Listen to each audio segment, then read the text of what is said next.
Hello friends, welcome to Hindi banking. आज के video में हम जानेंगे एसबीआई के जीरो बैलेंस बीएसबीडी या बेसिक सेविंग बैंक अकाउंट के बारे में।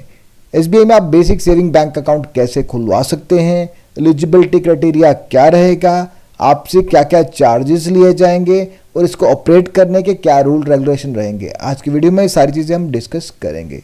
इसके अलावा आपको हमारे चैनल पे हर तरह के लोन स्कीम पे अलग से प्लेलिस्ट मिल जाएगी। कोई भी लोन लेने से पहले एक बार उन वीडियोस को देख लें और बेस्ट स्कीम को चूज कर लें। चैनल पे नए हैं तो चैनल को सब्सक्राइब कर दें, बेल आइकन को दबा दें ताकि आपको हमारे वीडियोस के नोटिफिकेशन मिलते रहें। तो चलिए शुरू करते हैं।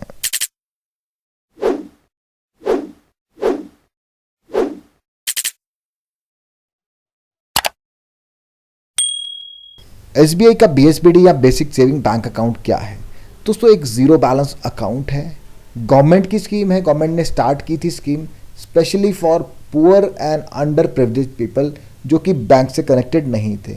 गवर्नमेंट चाहती थी कि उन लोगों के भी सेविंग अकाउंट खुलें, वो भी बैंक से कनेक्ट हों और बैंकिंग फैसिलिटी का लाभ उठाएं। क्योंकि बहुत सारे लोग ऐसे थे कि जो बैंक जाते नहीं थे, उनको डर लगता था, पता नहीं कितने पैसे अकाउंट के उनको देने पड़ेंगे, उनको ये सारी चीज़ें क्लियर नहीं होती थी।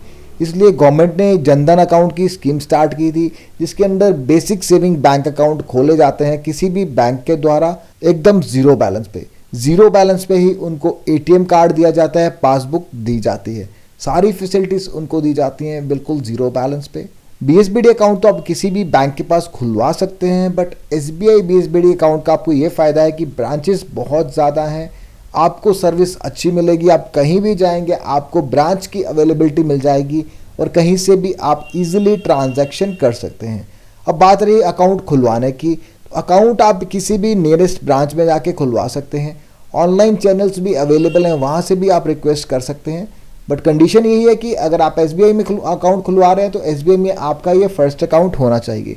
बेसिकली तो ये आपकी लाइफ का फर्स्ट अकाउंट होना चाहिए कि आपका ऑलरेडी कोई अकाउंट नहीं है किसी भी बैंक में। बेसिक सेविंग बैंक अकाउंट वो किसी और बैंक में खुलवा लेते हैं, लेकिन सेम बैंक में आप नॉर्मल अकाउंट और बीएसबीडी अकाउंट नहीं रख सकते हैं क्योंकि कंडीशन ये है कि आपका फर्स्ट अकाउंट होना चाहिए। एलिजिबिलिटी क्राइटेरिया की बात करें तो कोई भी इंडियन सिटीजन इस अकाउंट को खुलवा सकता है। Minimum age for opening BSBD account is 10 year. 10 साल या उससे ज़्यादा की आपकी एज होनी चाहिए तभी आप ये अकाउंट खुलवा पाएंगे।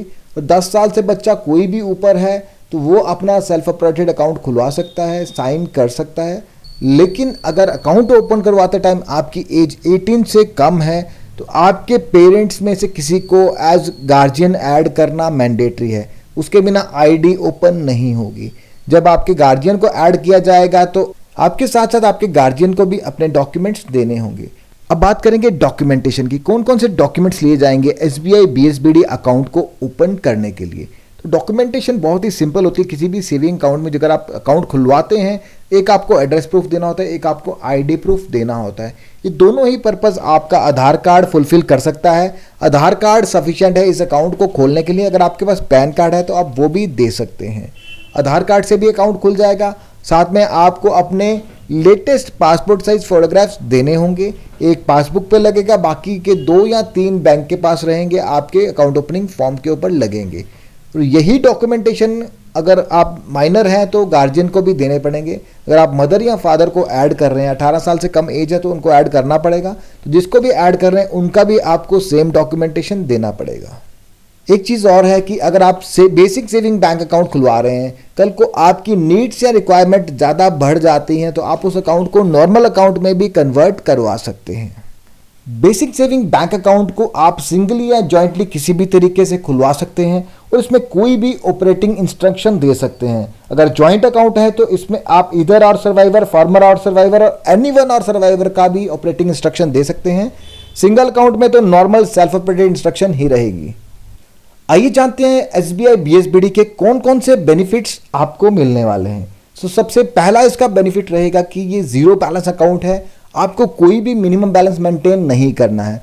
नॉर्मली अगर आप कोई सेविंग अकाउंट खुलवाते हैं, अगर उसमें बैलेंस मेंटेन नहीं करते हैं तो आपको मिनिमम बैलेंस चार्जेस लग जाते हैं। बट इस अकाउंट में आपको कोई भी मिनिमम बैलेंस चार्जेस नहीं लगते हैं। अकाउंट पूरा जीरो कर सकते हैं और दोबारा उसमें पैसे डलवा सकते हैं।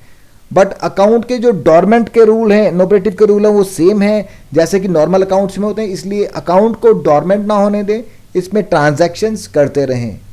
इस अकाउंट में आपको मैक्सिमम बैलेंस की कोई अपर लिमिट नहीं रखी गई है। नॉर्मली अगर आप कोई स्मॉल अकाउंट खुलवाते हैं, स्मॉल अकाउंट यूजुअली उस टाइम खोला जाता है अगर आपके पास डॉक्यूमेंट्री प्रूफ कम है या नहीं है, सेल्फ डिक्लेरेशन पे भी आप उसको खुलवा सकते हैं, उस केस में बैलेंस पे रिस्ट्रिक्शंस होती हैं, बट इसमें कोई भी रिस्ट्रिक्शन नहीं है, आप कितना भी मैक्सिमम बैलेंस रख सकते हैं। इसके अलावा इस अकाउंट में आपको रुपे डेबिट कार्ड दिया जाता है जो कि बिल्कुल फ्री ऑफ कॉस्ट है, उसके आपसे कोई भी चार्जेस नहीं लिए जाते at the time of issuance, और ना ही आपसे उस कार्ड के एनुअल मेंटेनेंस चार्जेस लिए जाते हैं। बाकी अगर आप नॉर्मली कोई एटीएम कार्ड लेते हैं, नॉर्मल से नॉर्मल कार्ड भी लेते हैं, तो 100 से 200 रुपए तक उसके इश्यूएंस चार्जेस होते हैं और 100 से 200 रुपए तक उसके एनुअल मेंटेनेंस चार्जेस होते हैं, बट इसमें आपसे कोई भी चार्जेस नहीं लिए जाते। और इस अकाउंट में आप नॉर्मल अकाउंट की तरह ही एनईएफटी या आरटीजीएस भी रिसीव कर सकते हैं विदाउट एनी चार्जेस। इसके अलावा इसमें आपको एक और फैसिलिटी दी जा रही है, अगर आपका अकाउंट इनऑपरेटिव हो जाता है, जैसे मैंने आपको बोला था कि ट्रांजैक्शन करते रहे, अकाउंट को इनऑपरेटिव या डोरमेंट ना होने दें, बट किसी कारणवश अगर आपका अकाउंट इनऑपरेटिव हो जाता है तो आपसे एक्टिवेशन के कोई चार्जेस नहीं लिए जाते। नॉर्मली अगर आप नॉर्मल अकाउंट ऑपरेट कर रहे हैं, आपका अकाउंट इनऑपरेटिव होता है, तो जितनी देर तक वो इनऑपरेटिव में रहता है तो बैंक आपसे चार्जेस लेता है, बट इस अकाउंट में अगर आपका अकाउंट इनऑपरेटिव भी हो जाएगा तो आपसे कोई भी चार्जेस नहीं लिए जाएंगे। और दोस्तों इस अकाउंट में आपसे कोई भी अकाउंट क्लोजर चार्जेस नहीं लिए जाते, अब जब चाहे इस अकाउंट को क्लोजर करवा सकते हैं। नॉर्मली अगर आप नॉर्मल अकाउंट क्लोज कराते हैं उसमें भी आपसे शायद चार्जेस ना लगे, बट कई बार कई बैंक क्या होता है कि अगर आप 1 साल से पहले अकाउंट बंद करवा रहे हैं तो आपसे चार्जेस भी लेते हैं, बट इस अकाउंट को क्लोज करवाने के कोई भी चार्जेस आपसे नहीं लिए जाएंगे। इस अकाउंट के बेनिफिट्स के साथ साथ कुछ रिस्ट्रिक्शंस भी हैं, आइए जान लेते हैं कौन कौन सी रिस्ट्रिक्शंस लगाई गई हैं इस अकाउंट में। तो मैक्सिमम 4 विड्रॉल्स रखे गए हैं free of cost in a month. एक महीने में मैक्सिमम 4 विड्रॉल्स कर सकते हैं इंक्लूडिंग एटीएम विड्रॉल्स, चाहे आप एटीएम से करें चाहे आप ब्रांच से करें, मैक्सिमम टू मैक्सिमम आप 4 विड्रॉल कर सकते हैं। अगर आपका बीएसबीडी अकाउंट एसबीआई में है तो हमें भी नीचे कमेंट बॉक्स में कमेंट करके जरूर बताएं कि क्या आप उसमें 4 ही ट्रांजैक्शन कर सकते हैं या ज्यादा ट्रांजैक्शन भी अलाउ की जाती हैं। तो दोस्तों देखा आपने कि एसबीआई के बीएसबीडी अकाउंट में आपको नॉर्मल अकाउंट की तरह ही सारे बेनिफिट्स दिए जा रहे हैं, एक्सेप्ट एक ये रिस्ट्रिक्शन आपने जो देखी होगी कि आपको मैक्सिमम 4 विड्रॉल का रिस्ट्रिक्शन को फॉलो करना होगा, बाकी कोई भी रिस्ट्रिक्शन इसमें नहीं दी गई है। ऑन द होल ये स्कीम बहुत अच्छी है उन लोगों के लिए जो बैंक से नहीं जुड़े हैं या बहुत ही कम बैलेंस पे अकाउंट्स ऑपरेट करते हैं, जिनके पास पैसे नहीं हैं कि वो मिनिमम बैलेंस मेंटेन नहीं कर सकते, तो उन लोगों के लिए बेस्ट स्कीम है। अगर आपका सेविंग बैंक अकाउंट एसबीआई में नहीं है या किसी बैंक में भी नहीं है तो आप एसबीआई का बीएसबीडी अकाउंट या किसी भी बैंक में बीएसबीडी अकाउंट ओपन करवा सकते हैं और इस गवर्नमेंट स्कीम का लाभ उठा सकते हैं। दोस्तों कैसा लगा आपको आज का ये वीडियो, कमेंट बॉक्स में कमेंट करके जरूर बताएं। अगर आपको वीडियो पसंद आए तो वीडियो को लाइक करें, चैनल को सब्सक्राइब करें। Thank you for watching.